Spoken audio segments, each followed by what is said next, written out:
1 unit of food, F1 है ना, F1 की एक unit contains 3 units of vitamin ए, है ना। तो यूनिट्स में आप कंफ्यूज मत होइएगा, F1 की बस मान लो कि ये एक यूनिट के बारे में डेटा दे रखा है पूरा। तो एक यूनिट में विटामिन ए कितना है, 3 यूनिट्स है, तो यूनिट छोड़ दो तुम, बस 3 मान लो। विटामिन ए 3 है और मिनरल कितना है, 4 है। फिर ऐसे F2 की एक यूनिट में विटामिन ए कितना, 6, मिनरल कितना, 3, तो वो अपन को लिख लिया। फिर बस उसने बोला इसको लीनियर प्रोग्रामिंग की तरह बना के सॉल्व करो, वो अपन ने कर लिया। और लास्ट में बोला उसने कॉस्ट बताओ, मिनिमम कॉस्ट क्या होगी, तो वो बता दिया।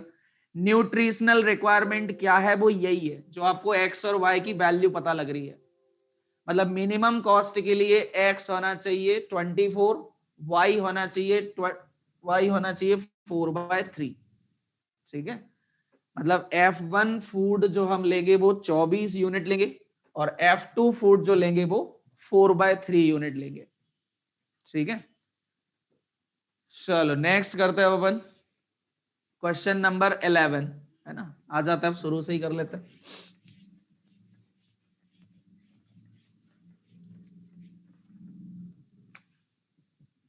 क्वेश्चन नंबर 11 पढ़ो भाई, है ना, फिर मैं बता रहा हूं कैसे क्या लिखना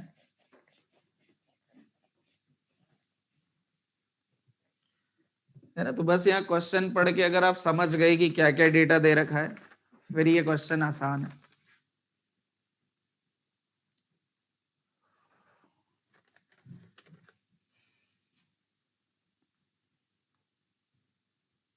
लगभग सेम ही मिलेगा आपको इसमें। वहां पे फूड के नाम F1 F2 थे, यहाँ पे P और Q है, ठीक है।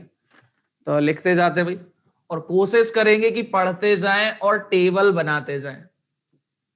अगर आपको एक बार में ही समझ नहीं आ रहा है तो बस आप एक बार पूरा पूरा पहले पढ़ लें और फिर टेबल बनाएं।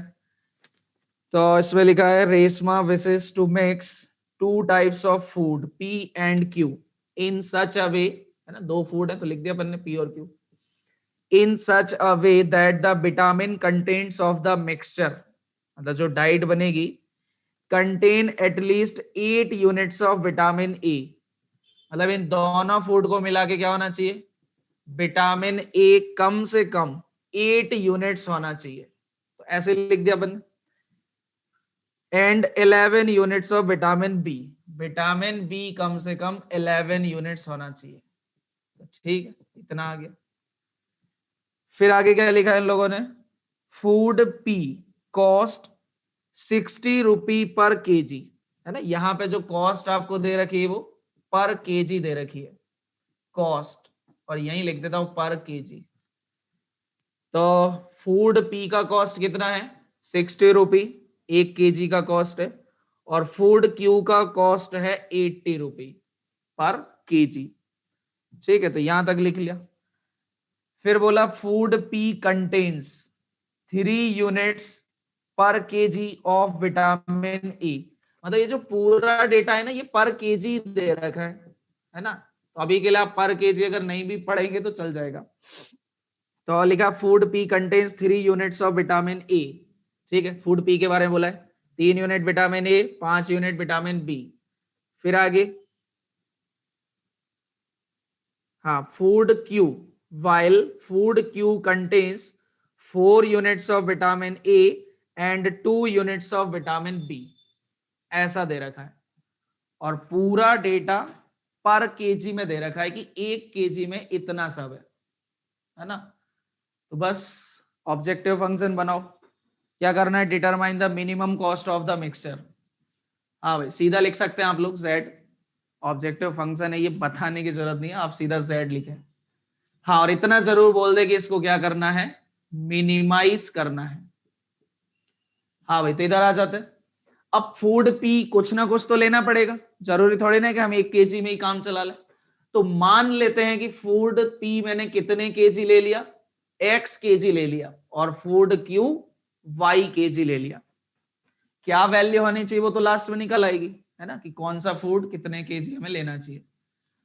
तो आ जाओ भाई, कॉस्ट है 1 केजी का कॉस्ट 60 रुपी, तो एक्स केजी का कॉस्ट 60x, ये तो मालूम है ना। 1 केजी का कॉस्ट है 60 रुपी, तो 2 केजी का डबल हो जाएगा। तो ऐसे ही x केजी का x गुना हो जाएगा, x से मल्टीप्लाई। फिर फूड क्यू की बात कर लेते हैं। 1 केजी का कॉस्ट 80, तो y केजी का कॉस्ट 80y। ये आ गया हमारा ऑब्जेक्टिव फंक्शन। ठीक है, कॉन्स्टेंट्स की बात कर लेते हैं। कॉन्स्टेंट्स मतलब कंडीशंस कहाँ लगी है, विटामिन ए पर और विटामिन बी पर। विटामिन ए मिलाकर कम से कम 8 यूनिट होना चाहिए, तो ठीक है, एक यूनिट में 3 विटामिन ए है और यहां पर 4 यूनिट विटामिन ए है। सॉरी यूनिट नहीं, यहाँ पे केजी है। 1 केजी में 3 यूनिट, तो x केजी में 3x। फिर 1 केजी में यहां पर 4 यूनिट, तो y केजी में 4y, है ना। मतलब ये इस तरीके से लिखना है अपन को, 3x 4y, और क्या होना चाहिए, ग्रेटर देन और इक्वल टू 8, क्योंकि एटलीस्ट बोला था इसलिए greater than equal to. Vitamin B के लिए लिखते हैं, इस फूड में 1 केजी में 5 यूनिट है, तो x केजी में 5x। फिर यहां पे देखो दूसरे फूड में 1 केजी में 2 यूनिट, तो y केजी में 2y, और ये सम होना चाहिए कम से कम 11, एटलीस्ट 11।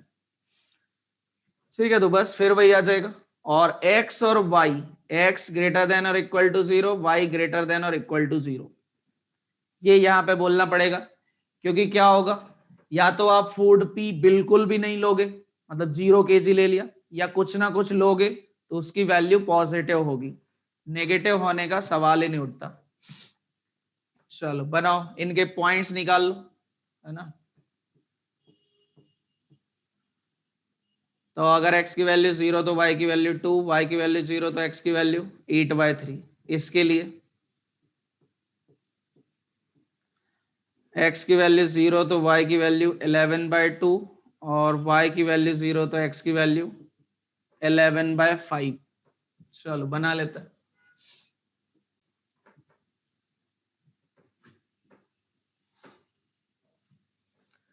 अब यहाँ पे देखो, ये जो वैल्यू है ये लगभग 5.5 है, और ये 2 पॉइंट समथिंग है ना। तो 1 2 3 ले लो, 1 थोड़ा दूर दूर ले लेते हैं,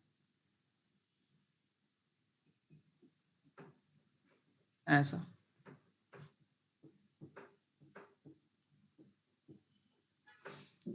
ठीक है, बना लेते हैं इनको। पॉइंट आएगा 0,2, मतलब यहाँ पे, और 8/3,0। ये दिख रहा है 3 से थोड़ा सा कम है, तो यहाँ ले लो, मिला, ये आ गया। और ये वाली लाइन थी जिसमें ग्रेटर देन और इक्वल टू सेटिस्फाई होना चाहिए, तो अब आप ये चेक कर लेना, ये लाइन के ऊपर वाला पार्ट होगा। ठीक है, लाइन के ऊपर वाला पार्ट। दूसरी इक्वेशन, ठीक है ना, यहाँ पे पॉइंट आएगा 0,11/2। 11/2 मतलब ओके 5.5, तो बहुत बड़ा हो जाएगा।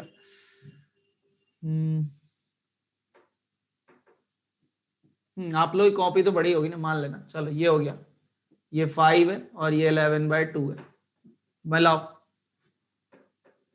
और ये क्या है, 11/5,0, तो ये 2 से थोड़ा सा ही ज्यादा है, तो यहाँ ले लिया, इसको मिला दिया, ये आ गया। अच्छा, ये ज्यादा ऊपर तो नहीं निकल गया। हाँ भाई, इसके बाद इसमें अपन को क्या चाहिए होंगे, फीजिबल रीजन, है ना। तो फीजिबल रीजन निकाल लो, और इस लाइन के भी कहाँ लेना है अपन को, ऊपर वाला पार्ट लेना है ना, लाइन के ऊपर वाला पार्ट लेना है यहाँ पे। तो यहाँ भी ऐसे दिख जाएगा, ठीक है ना, ऊपर ऊपर ही आएगा सबके।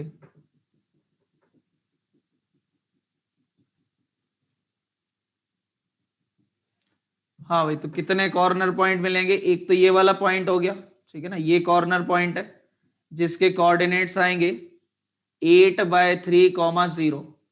फिर एक ये कॉर्नर पॉइंट है, और एक यहाँ पे मिल रहा है ये, ठीक है ना, ये वाला कॉर्नर पॉइंट यहाँ लिख देता हूं मैं, ये है 0,11/2। ठीक, और ये पूरा दिख ही रहा है, ये पूरा फीजिबल रीजन है।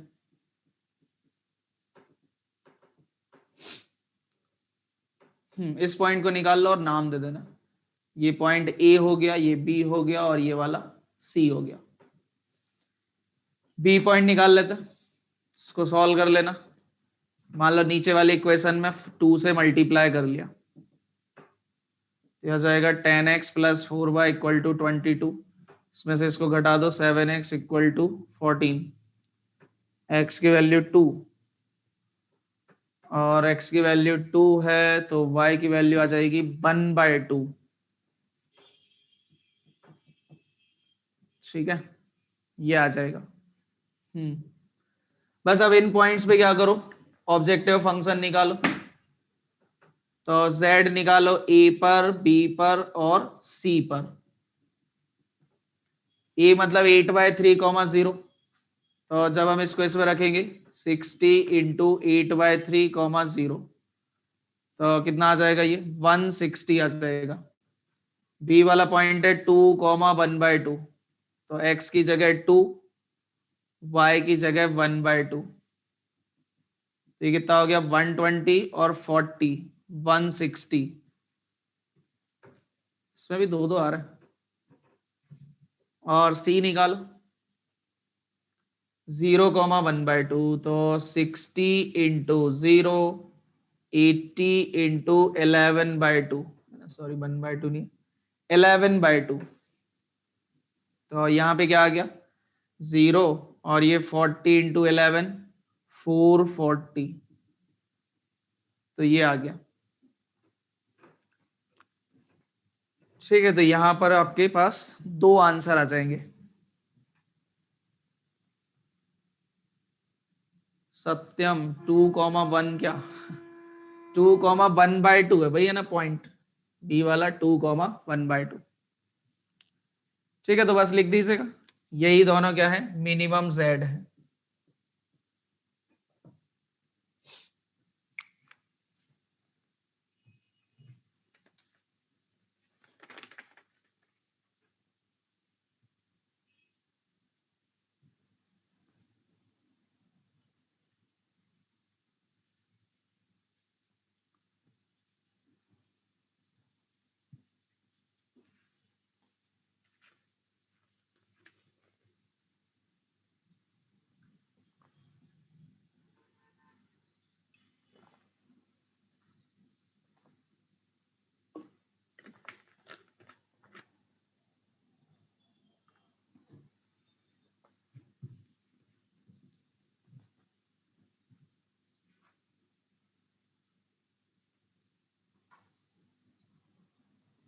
देखो 12th वाला इसी के बाद।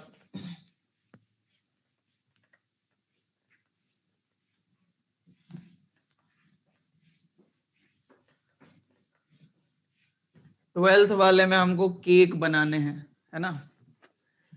One kind of cake requires 200 gram of floor and 25 gram of fat.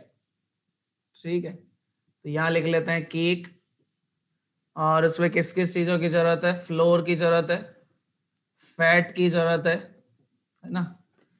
One kind मतलब ये पहले प्रकार की केक है। One kind of cake requires 200 gram of floor, 25 gram of fat. ठीक है, तो ये हो गया। अनदर काइंड ऑफ केक, ये दूसरे प्रकार की केक है, requires 100 gram of floor, 50 gram of fat. ठीक है, ये हो गया। Find the maximum number of cakes, find the maximum number of cakes which can be made from 5 kg of flour, 1 kg of fat। मतलब ये आपको maximum availability दे रखी है। फ्लोर मैक्सिमम कितना अवेलेबल है ना, फ्लोर जो है वो मैक्सिमम 5 kg अवेलेबल है। मतलब जब आप इसका यूज करेंगे तो या तो पूरा यूज कर लेंगे या इससे कम यूज करेंगे, तो जो वैल्यू होगी वो क्या आना चाहिए, लेस देन और इक्वल टू आएगी। जब आप केक्स बनाओगे तो या तो पूरा 5 kg यूज कर लोगे या उससे कम यूज करोगे, ज्यादा थोड़े ना कर लोगे, है ही इतना। और ऐसे फैट कितना है आपके पास कुल में, 1 kg। तो ये जो टोटल आएगा वो लेस देन और इक्वल टू 1 होना चाहिए। एंड ये केजी है और ये ग्राम है भाई, ध्यान रखिएगा थोड़ा। है ना। चलो पूछा इसने find the maximum number of cakes. तो मान लेते हैं जो पहले प्रकार की केक है वो कितनी बनाई, एक्स बनाई, मतलब एक्स नंबर ऑफ केक्स ले ली, और सेकंड वाली बनाई वाई नंबर ऑफ केक्स। ठीक है, और क्या लिखा, assuming that there is no shortage of other ingredients used in the making the cakes, है ना, मतलब काजू दाखों की कमी नहीं है, वो पूरे हैं, बस ये तुम बना लो। चलो ठीक है, तो फर्स्ट टाइप की कितनी केक्स बनाई, एक्स, और सेकंड टाइप की कितनी केक्स बनाई, वाई। तो क्वेश्चन वाले ने बोला है find the maximum number of cakes. तो मैक्सिमम नंबर ऑफ केक्स मतलब नंबर ऑफ केक्स लिख लो, नंबर ऑफ केक्स, तो वो क्या हो जाएगा, एक्स प्लस वाई। ये वाली एक्स बनाई, ये वाली वाई बनाई, तो टोटल ये हो जाएगा, जिसको क्या करना है, मैक्सिमाइज करना है। ठीक है ना, मतलब ये जो नंबर ऑफ केक्स है या ये जो फंक्शन है इसको हमें मैक्सिमाइज करना है। तो ये हो गया हमारा ऑब्जेक्टिव फंक्शन। चलो कॉन्स्टेंट्स बनाते हैं।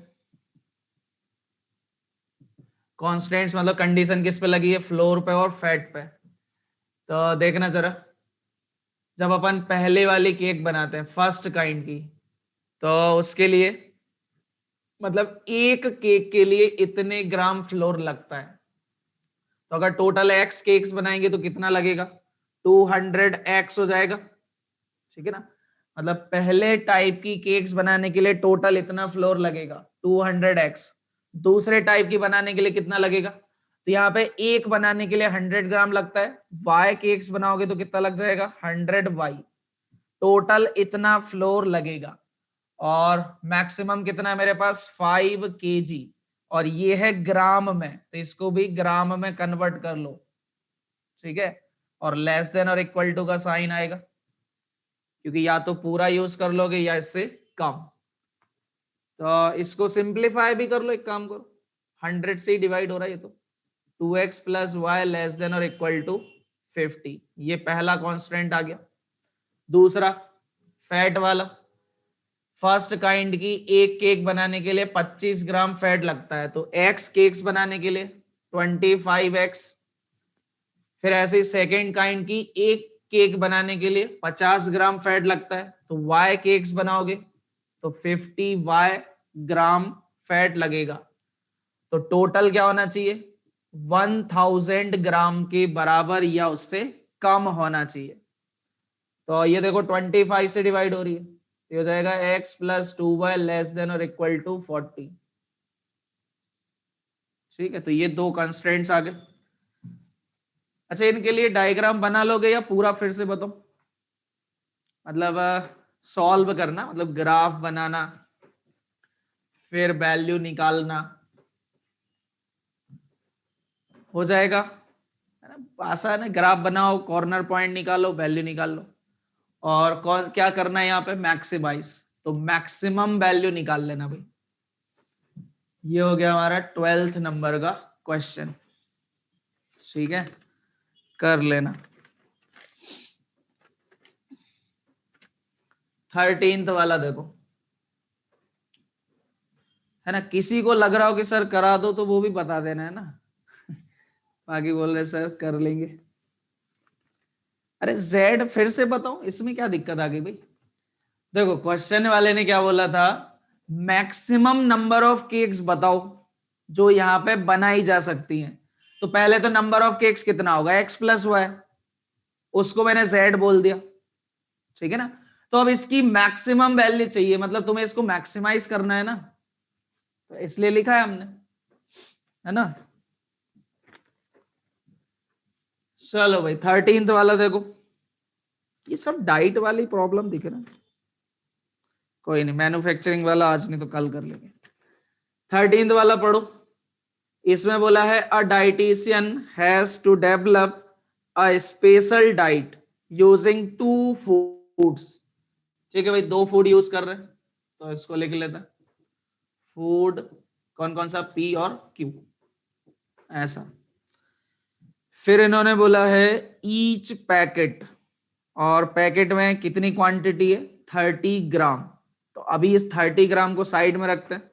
Each packet of food P, एक पैकेट की बात चल रही है भाई, ध्यान दीजिएगा, ठीक है ना। पी के एक पैकेट में क्या क्या है, 12 यूनिट्स ऑफ कैल्शियम, ठीक है ना। तो चलो यहां पे लिख देते हैं calcium 12 units, 4 units of iron, 4 units of iron, 6 units of cholesterol.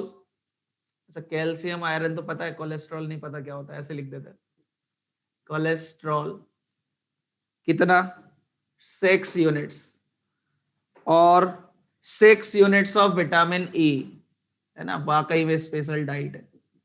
6 units of vitamin E, इतनी चीजें हैं फूड पी के एक पैकेट में, इतनी चीजें, 12 unit calcium, 4 unit iron, 6 unit cholesterol, 6 unit vitamin ए। फिर आगे बढ़ो, each packet of same quantity, ठीक है ना, मतलब पी में जितनी क्वांटिटी थी उतनी ही क्यू के पैकेट में है, ठीक है, तो कोई दिक्कत नहीं। Contains 3 units of calcium, 20 units of iron, 4 units of cholesterol, 3 units of vitamin E. चलो ये हो गया।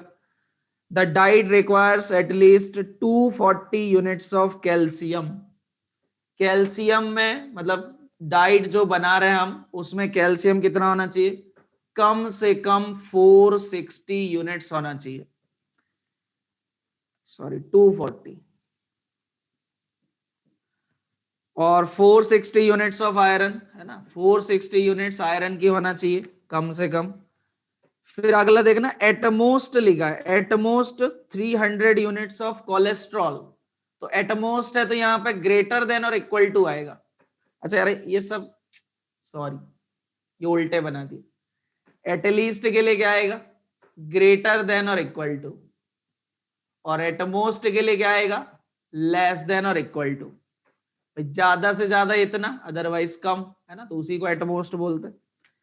चलो फिर आगे क्या लिखा है, how many packets of each food should be used, how many packets of each food, ठीक है ना। तो मान लो भाई, मतलब कितने कितने पैकेट होना चाहिए, तो मान लो पी के एक्स पैकेट यूज करें और क्यू के वाई पैकेट्स, है ना, तो ये अपन यही लिख सकते हैं।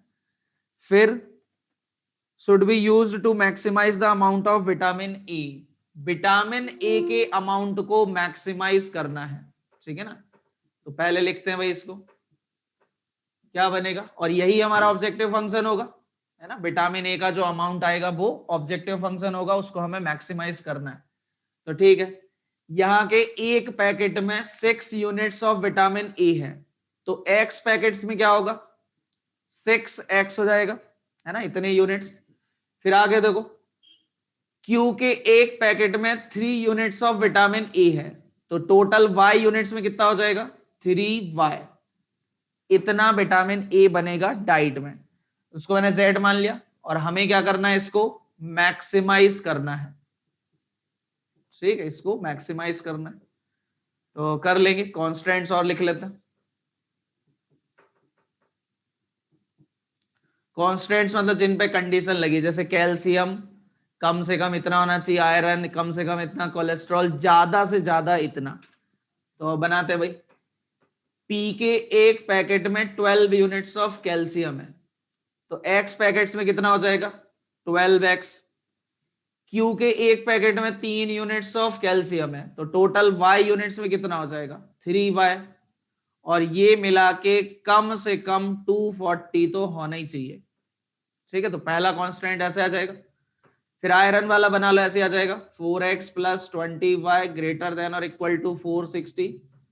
थर्ड कोलेस्ट्रॉल वाला 6x 4y लेस देन और इक्वल टू 300, इस तरीके से आ जाएगा।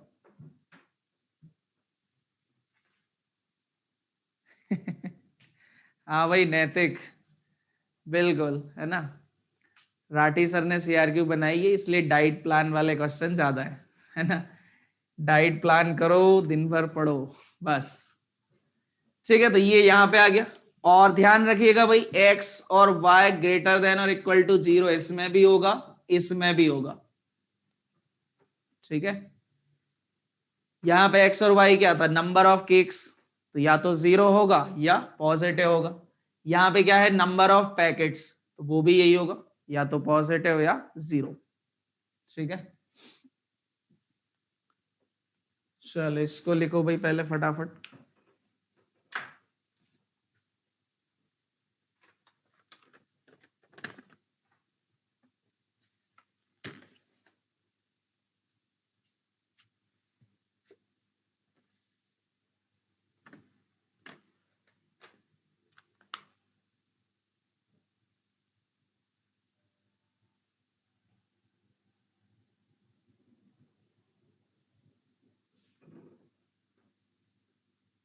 जो है हमारे पास वो है ट्रांसपोर्टेशन वाला 15 नंबर का। तो चलो इसको और समझ लेते हैं, इसमें क्या करना होता है। इसको हटा रहा हूं मैं ना।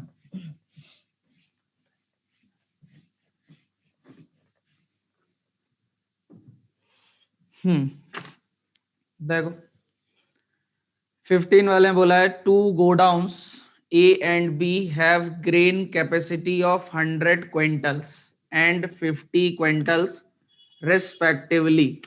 मतलब दो गोडाउन है ए और बी, ठीक है ना। इनकी कैपेसिटी कितनी है, काय की है उससे मतलब नहीं है, कितनी है बस उससे मतलब है, 100 क्विंटल्स और इसकी 50 क्विंटल्स। ठीक, फिर आगे लिखा है दे सप्लाई टू 3 राशन शॉप्स। ठीक है ना, 3 राशन शॉप है, डी ई एफ। चलो यहां पे बना ली, ये डी, ये ई और ये एफ, ये राशन शॉप हो गई भाई। ये दो गोडाउन जो है वो इन 3 शॉप्स को सप्लाई देते हैं, ठीक है ना, यही लिखा। फिर लिखा है हुज रिक्वायरमेंट्स आर, इनकी अपनी खुद की रिक्वायरमेंट है 60 क्विंटल्स, 50 क्विंटल्स और 40 क्विंटल्स रेस्पेक्टिवली। चलो क्विंटल नहीं लिखा, केवल वैल्यू लिख दी। फिर लिखा है the cost of transportation per quintal from the godowns to the shops are given in the following table. मतलब इस गोडाउन से इस शॉप तक का ट्रांसपोर्टेशन कॉस्ट कितना है या इसका ट्रांसपोर्टेशन कॉस्ट कितना है, वो सब आपको एक टेबल में दे रखा है। तो ठीक है, टेबल की जब जरूरत पड़ेगी तो करेंगे। आगे क्या लिखा है नीचे, टेबल के नीचे, how should the supplies be transported in order that transportation cost is minimum. मतलब किस तरह से ट्रांसपोर्ट करना चाहिए ताकि ट्रांसपोर्टेशन का कॉस्ट मिनिमम हो, और what is the minimum cost, cost भी बता देंगे। तो चलो ये है भाई क्वेश्चन, है ना। तो देखना भाई कैसे करना है। और लीनियर प्रोग्रामिंग में आप ज्यादा से ज्यादा वेरिएबल कितने लोगे, दो, दो से ज्यादा नहीं लेंगे, क्योंकि 3 लोगे तो फिर प्लॉट ही नहीं कर पाएंगे। तो यहां देखो, सबसे पहले मैंने मान लिया कि गोडाउन ए से इस शॉप तक कितने क्विंटल भेजा गया, एक्स क्विंटल, है ना। क्विंटल नहीं लिखूंगा, सीधा एक्स लिख देता हूं, या यूं बोल दो इस शॉप ने इस गोडाउन से इतने क्विंटल मंगा लिया, ठीक है ना। तो अगर एक्स क्विंटल मंगा लिया तो बचा हुआ वो यहां से मंगाएगा, बचा हुआ यहां से मंगाएगा, ठीक है ना। तो इसको टोटल कितना चाहिए, 60। एक्स उसने यहां से मंगा लिया तो बचा हुआ 60 माइनस एक्स, वो इस गोडाउन से मंगा लेगा, ठीक है। तो ये हो गया। फिर यहां पे मान लो यहां से इसने y क्विंटल मंगा लिया तो बचा हुआ वो यहां से मंगाएगा 50 माइनस y, ठीक है। अब तीसरे की बारी, तो तीसरे को z नहीं लिखना है ना, पता चले तो उसको z लिख दो तो 3 वेरिएबल आ जाएंगे। तो क्या करेंगे, ऐसे लिखो, है ना। एक काम करो, चलो यहीं से लिख देते हैं। इसको कितना चाहिए, 40 चाहिए, तो ठीक है इसको 40 दिला देंगे। यहां पे देखो, अब इसकी भी तो अपनी कुछ लिमिटेशन है भाई, इसके पास टोटल 100 ही है, इससे ज्यादा दे ही नहीं सकता, ठीक है। तो मान लो इसने इसको x क्विंटल दे दिया, इसको y क्विंटल दे दिया, तो ये इसको कितना दे पाएगा, बचा हुआ ही दे पाएगा, ठीक है ना। तो वो बचा हुआ कितना होगा, 100 माइनस एक्स माइनस वाई, इतना ही होगा ना, इससे ज्यादा तो दे भी नहीं पाएगा, है ना। तो अब हमें ये पता नहीं है कि ये वैल्यू 40 से ज्यादा है कि कम है, मतलब इसकी रिक्वायरमेंट फुलफिल हुई कि नहीं हुई। तो अपन मान लेते हैं कि अभी इसकी रिक्वायरमेंट फुलफिल नहीं हुई, मतलब यहां से जो इसको मिला वो जितना चाहिए था उससे कम है, तो बचा हुआ फिर वो यहां से मंगाएगा, ठीक है ना। भाई उसको जैसे 40 चाहिए, इधर कम मिला तो बचा हुआ यहां से मंगा लेगा। कितना मंगाएगा, तो बचा हुआ जैसे इसको और कितना चाहिए, तो 40 में से इसको माइनस कर दो, तो और कितना चाहिए उसको पता लग जाएगा। ठीक है, तो ये आ गया, और सॉल्व करके लिख लेंगे, वो एक अलग बात है, ठीक है ना। चलो ये हो गया भाई, है ना, और सॉल्व करके लिख लो इसको, कितना हो गया ये 40 माइनस 100, तो 60 आएगा माइनस का, एक्स और वाई आ जाएगा प्लस का, इतना, मतलब यहां से इतना भेजा गया, ठीक है। चलो अब अपन यहाँ पे कंडीशंस लिखते हैं, और कॉस्ट क्या होगा, हमारा ऑब्जेक्टिव फंक्शन होगा, वो बाद में बना लेंगे। पहले कंडीशन लिखो, कॉन्स्ट्रेंट्स लिखते हैं। कॉन्स्ट्रेंट्स क्या होंगे, जैसे यहां से अगर मैं बोलूं, ठीक है ना, एक्स क्या होगा, भाई एक्स या तो 0 होगा या उससे बड़ा होगा, या तो कुछ मंगाएगा या कुछ नहीं मंगाएगा, ठीक है, तो वो ऐसे आ गया।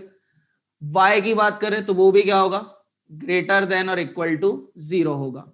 ऐसे ही 100 माइनस एक्स माइनस वाई क्या होगा, ग्रेटर देन और इक्वल टू 0, मतलब x plus y less than और इक्वल टू 100, ये आ जाएगा, ठीक है। कॉन्स्टेंट्स लिख रहे हैं। अब इधर से बात करते हैं नीचे से, ये जो 60 माइनस एक्स है ये क्या होगा, ग्रेटर देन और इक्वल टू 0, मतलब इसने यहां से कुछ मंगाया होगा तो वो क्या होगा 0 से बड़ा, और कुछ नहीं मंगाया होगा तो ये 0 होगा, तो उसके लिए क्या बन गया यहाँ पे, x लेस देन और इक्वल टू 60, एक कांस्टेंट ये आ गया, है ना। चलो इनको ब्रैकेट में लिखते जाते हैं, ये कांस्टेंट्स मिल गए।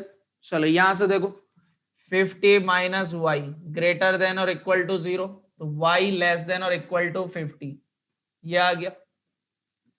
और ये value x plus y minus 60 greater than और इक्वल टू 0, तो कितना आ जाएगा ये, x plus y greater than और इक्वल टू 60, इतने कॉन्स्टेंट्स मिले हैं, ठीक है। हाँ भाई वैदिक, क्वेश्चन कौन सा आ रहा है कैसे डाउट पूछते हो, 15th वाला क्वेश्चन कर रहे थे ना, अच्छा नंबर नहीं लिखा है, ओके, सीधी बात है, पहले ही बोल रहा हूं मैं। चल यहां तक तो समझ आ गया कैसे करा, ठीक है। अपन ने पहले ये मान लिया यहां से इसने x मंगाया, x क्विंटल, तो d क्या करेगा, बचा हुआ यहां से मंगा लेगा, ठीक है ना। x मिल गया तो बचा हुआ कितना और चाहिए उसको, 60 माइनस एक्स, तो वो आ गया।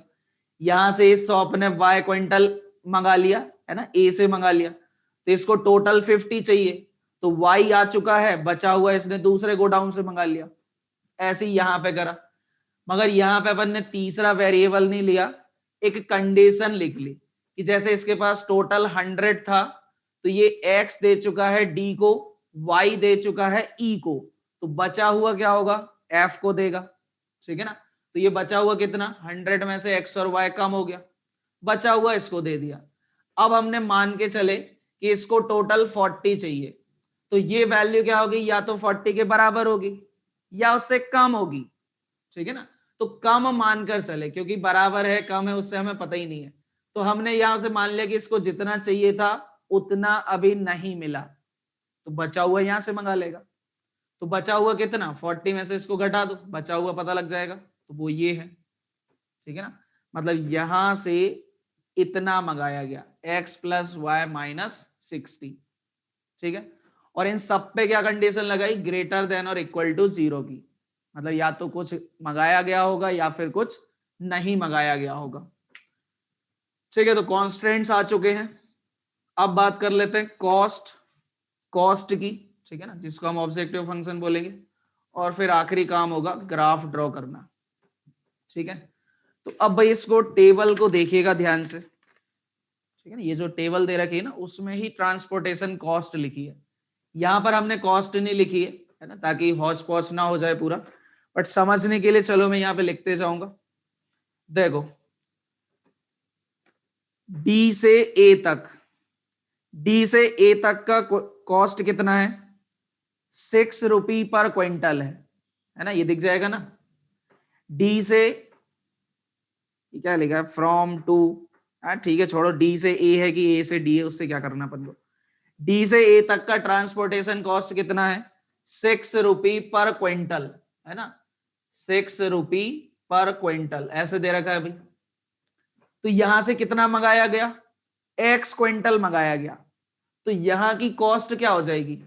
6x हो जाएगी, ठीक है ना। मतलब यहां से यहां तक अगर कुछ मंगाया गया तो उसका कॉस्ट क्या होगा? 6x हो जाएगा, ठीक है। चलो प्लस ए से ई की बात करो, ए से ई या ई से ए की बात है, तो ई से ए का कॉस्ट क्या है? 3 रुपए पर क्विंटल है ना, यहाँ पे देख सकते हो 3 रुपए पर क्विंटल है। चलो पर क्विंटल नहीं लिखता हूँ, केवल रुपये लिखते आता हूँ। तो अगर एक क्विंटल का 3 रुपए, तो वाई क्विंटल का 3y, ऐसे ही बनेगा ना। चलो ए से एफ का देखो, ए से एफ या एफ से ए, एक ही बात है, 2.5 रुपए पर क्विंटल है, ठीक है ना, 2.5 रुपीज पर क्विंटल। तो यहां से इतने क्विंटल मंगाया गया, 100 माइनस एक्स माइनस वाई, तो एक क्विंटल का 2.5 रुपए, तो इतने क्विंटल का मल्टीप्लाई कर लो, टोटल कॉस्ट आ जाएगा, ठीक है। तो ये हो गया। अब इधर से बात करते हैं बी से डी का, तो देखिएगा भाई, बी से डी का कॉस्ट कितना है? 4 रुपए पर क्विंटल है, 4 रुपए पर क्विंटल। तो एक क्विंटल का 4 रुपए, तो 60 माइनस एक्स क्विंटल का 4 × 60 - x, ऐसे आ जाएगा। फिर बी से ई का देखो, बी से ई का है 2 रुपए पर क्विंटल, ठीक है ना, 2 रुपए पर क्विंटल। तो एक क्विंटल का 2 रुपए, तो इतने क्विंटल का 50 माइनस वाई क्विंटल का मल्टीप्लाई कर लो, ठीक है। यहां पे बात करते हैं बी से एफ का, 3 रुपए पर क्विंटल, तो एक क्विंटल का 3 रुपए, ठीक है ना, 3 रुपीज पर क्विंटल। तो इतने क्विंटल मंगाया गया ना, एक्स प्लस वाई माइनस 60, इतने क्विंटल। तो यहाँ का कॉस्ट बनेगा इतने क्विंटल इंटू 3, ठीक है। अब बस इसे सिंप्लीफाई करना पड़ेगा, है ना, काफी लंबा चौड़ा आ रहा है। चलो तो कितना आ जाएगा, है ना, ऐसे ही हो जाएगा तो सॉल्व। 6x और 3x, 9x, 9x में से देखो 4x गया, 5x, 5x में से 2.5x और गया, तो 2.5x बचा, ठीक है। ये ऐसे सॉल्व करते जाएंगे।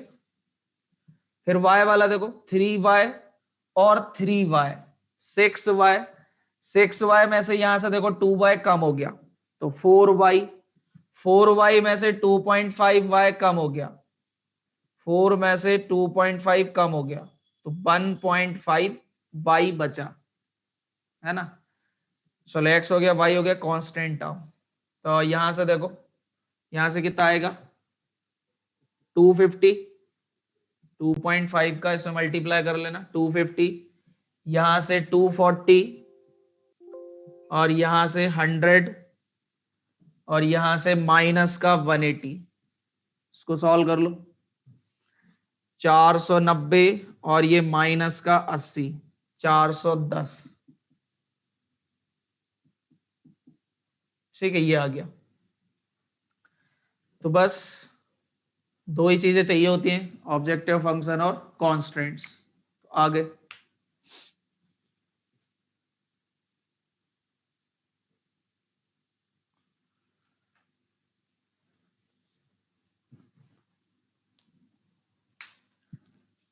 हाँ भाई Satyam, E and F can't buy from D, हाँ नहीं कर सकते ना। अरे ये ई और एफ मतलब ये तीनों दुकानें ये जो आपस में नहीं कर रही हैं, है ना। अब तुम बिल्कुल प्रैक्टिकली पे आ जाते हो, है ना, प्रैक्टिकल तो पता नहीं क्या क्या पॉसिबल होता है। तो ये क्वेश्चन है भैया ना, इसको चलो बना डालो और सॉल्व भी कर लेते हैं, देखते हैं इसमें आंसर क्या आता है।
हाँ भाई, और किसी को डाउट है इसमें कुछ?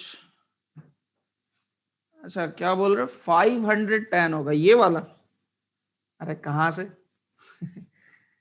चेक कर लो। 250, 240, 490, 490 प्लस 100, 590, और 590 में से 180 घटा दो, 410 ही तो आ रहा है।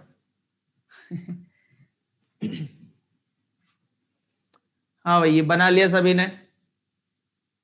है ना? किसी ने नहीं बनाया हो भाई तो वो रीसेंड कर दिया करो।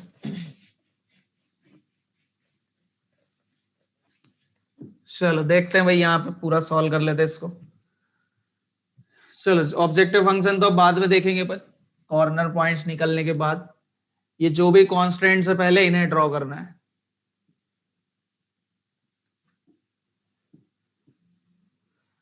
चलो, इनके लिए आपको पॉइंट्स चाहिए होंगे,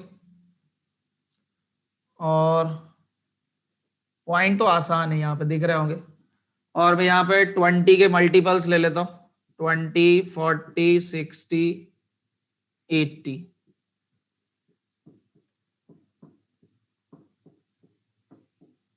चलो, x greater than equal to 0, y greater than equal to 0, है ना? तो ये तो यूं ही पता लग जाता है। y एक्सेस के राइट साइड, x एक्सेस के ऊपर। फिर इसकी बात करते हैं, x plus y less than और इक्वल टू 100। 100, ठीक है। तो ये 100 100 से ही होके जाएगी ये लाइन। अब इसमें लेस देन और इक्वल टू वाला पार्ट देखेंगे, तो दिख रहा है ओरिजिन सेटिस्फाई कर रहा है, मतलब ओरिजिन की तरफ वाला ये आ गया।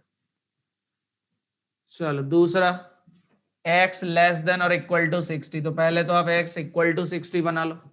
x इक्वल टू 60 एक वर्टिकल लाइन होगी जो इस 60 से होते हुए जाएगी, ठीक है? ये हो गई। अब इसमें क्या चाहिए? लेस देन और इक्वल टू, तो क्लियरली 60 से कम इधर होगा, लेफ्ट साइड। अगला, y लेस देन और इक्वल टू 50, 50 यहां होगा, तो y इक्वल टू 50 एक हॉरिजॉन्टल लाइन होगी। ओके, अब यहाँ दिक्कत हो जाएगी, ये इसी पॉइंट से होकर जा रहा है कि नहीं? तो पहले भैया ये पॉइंट ही निकाल लो तुम, पता लग जाएगा, है ना? तो ये लाइन क्या थी? ये लाइन थी x plus y equal to 100, और ये लाइन थी x इक्वल टू 60। तो अगर x इक्वल टू 60 तो y इक्वल टू 50 आएगा, और देखो मैं y इक्वल टू 50 ही बना रहा हूं, तो यहीं से जाएगी ये, इसी पॉइंट से। फिर क्या चाहिए? y लेस देन और इक्वल टू 50 चाहिए, तो नीचे की तरफ होगा। y लेस देन और इक्वल टू 50 नीचे की तरफ होगा। चलो, फिर x plus y equal to 60, तो 60 से होकर जाएगी ये लाइन, और 100 वाली जो लाइन है उसके पैरेलल आएगी, ये लो। इसमें क्या चाहिए? Greater then. तो ग्रेटर देन आप चेक कर लेना, ऊपर वाला रीजन आएगा, इस लाइन के ऊपर वाला, ठीक। फिर ये जो लाइन है वर्टिकल, इसके लेफ्ट साइड, ये जो हॉरिजॉन्टल लाइन है उसके नीचे की तरफ, लो, बन गया रीजन। तो इसमें क्लियरली 3 पॉइंट दिख रहे हैं, कॉर्नर पॉइंट। इसको नाम दे देते हैं बी, ये ए, और ये वाला सी।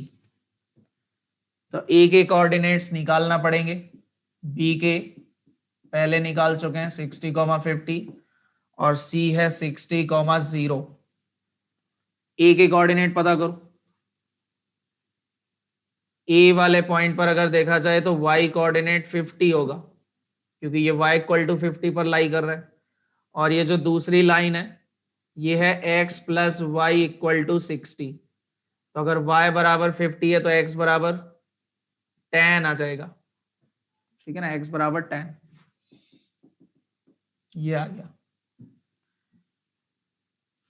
b क्या हो रहा है?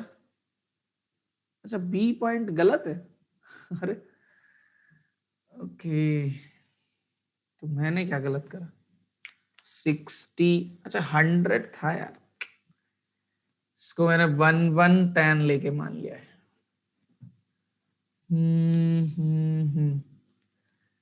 अब इसको हटाना पड़ेगा पूरा। चलो कर लेते हैं, अभी 5 मिनट और है।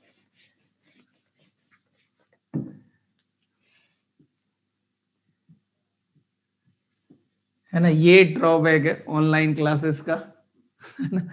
क्योंकि अगर आप लोग बताना भी चाहें तो कैसे बताओगे, लिख के बताओगे, मैंने ध्यान नहीं दिया। ओके, तो सब बेकार।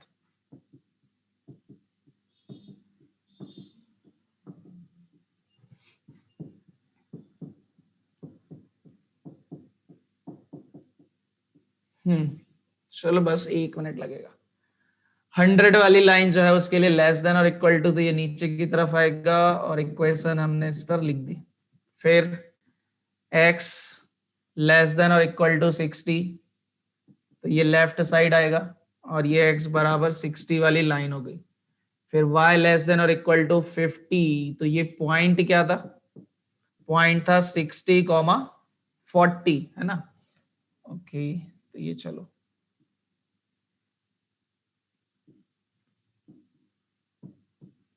मतलब ये 40 की सीध में रहेगा, तो 50 कहाँ होगा? ये थोड़ा ऊपर होगा ऐसा। y इक्वल टू 50 और हमें लेस देन चाहिए, तो ये आ गया। और x plus y equal to 60, तो ये लाइन इधर आएगी ऐसा।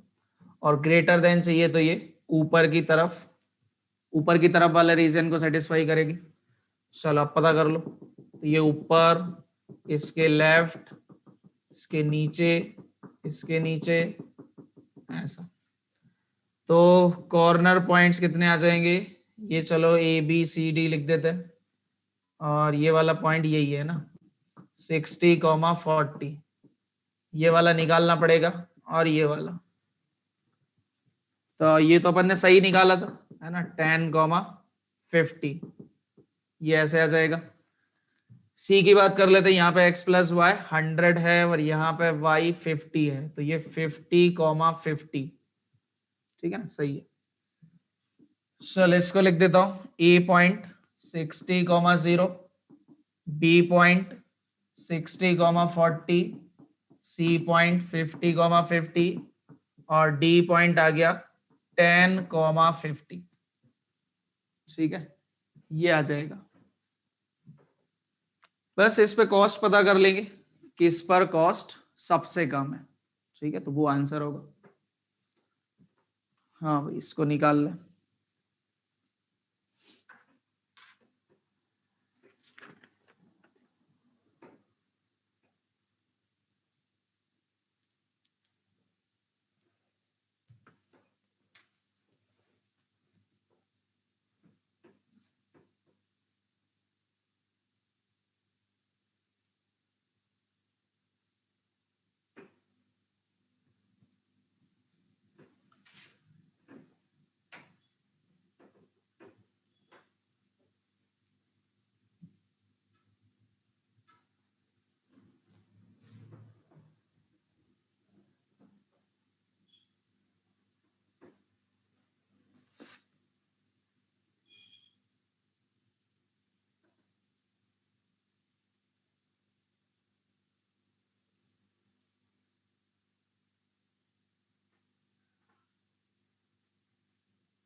हाँ भाई, निकालो जरा और बताओ कितनी आ रही है कॉस्ट, मिनिमम वैल्यू, कॉस्ट की मिनिमम वैल्यू।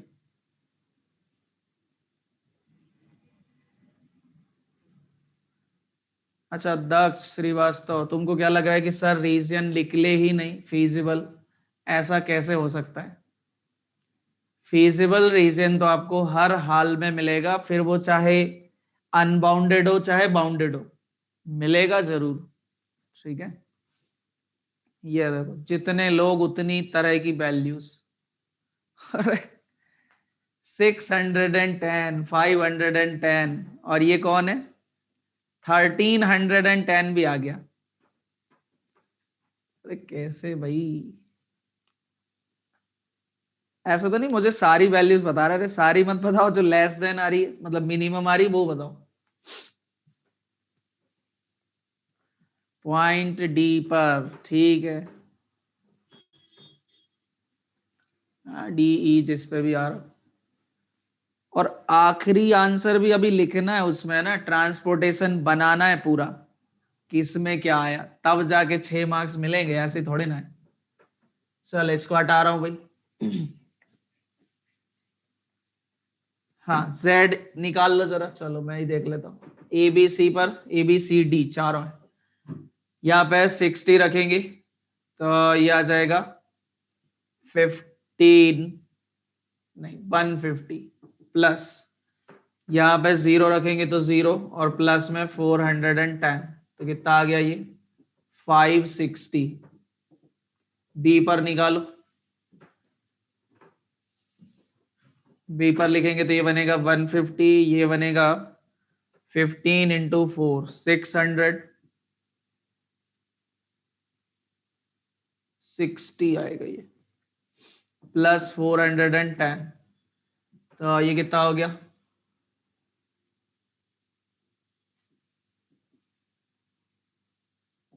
620।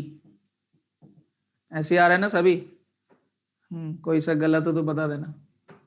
सी पर कितना आएगा? 50 रखेंगे तो ये हो जाएगा 125, यहाँ पे रखेंगे तो 75, और 410, ये आ रहा है 610।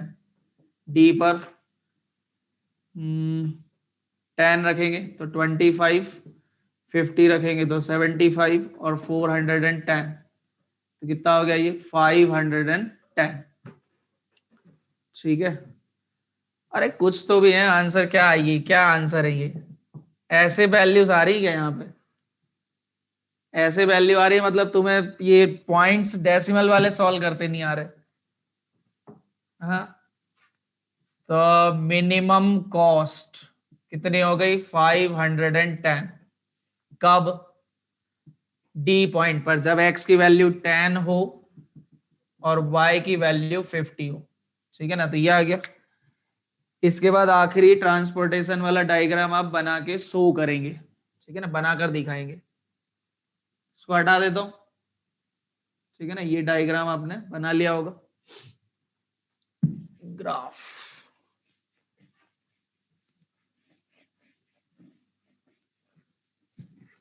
ठीक है, तो पुराने वाले डायग्राम को ही देख के आपको वैल्यूज रखनी है। ये सॉप डी थी, ये ई, और ये एफ। ये था गोडाउन ए और ये था गोडाउन बी। इसकी कैपेसिटी 100 और इसकी कैपेसिटी 50। इनकी क्या थी वो तो कोई दिक्कत नहीं, वो तो यहां से दिख जाएगी। देखो यहां से इसने कितना मंगाया था? x क्विंटल, मतलब ये यहां से 10 क्विंटल मंगा रहा है, तो बचा हुआ यहां से कितना चाहिए था इसको? 50 चाहिए था, सॉरी 60 चाहिए था, तो 50 यहां से मंगा लेगा ये। ठीक है, फिर ई ने यहां से कितना मंगाया? y मतलब 50, और यहां से कितना मंगाया? 50 माइनस वाई, तो वो 0, मतलब यहां से मंगाया ही नहीं। ठीक है ना, जितना चाहिए था उसने ऊपर से ही मंगा लिया। और इधर से देख लेना वैल्यू कितनी थी? बचा हुआ था, 40, तो यहां से लो कुछ मंगाया ही नहीं, है ना। तो ये है डायग्राम आखिरी, ये आपको बनाना है।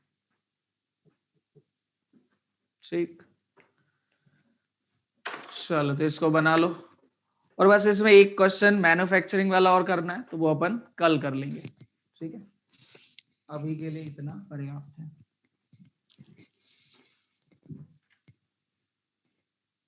हाँ भाई, जो भी इंचार्ज है क्वेश्चन नोट कर लेना।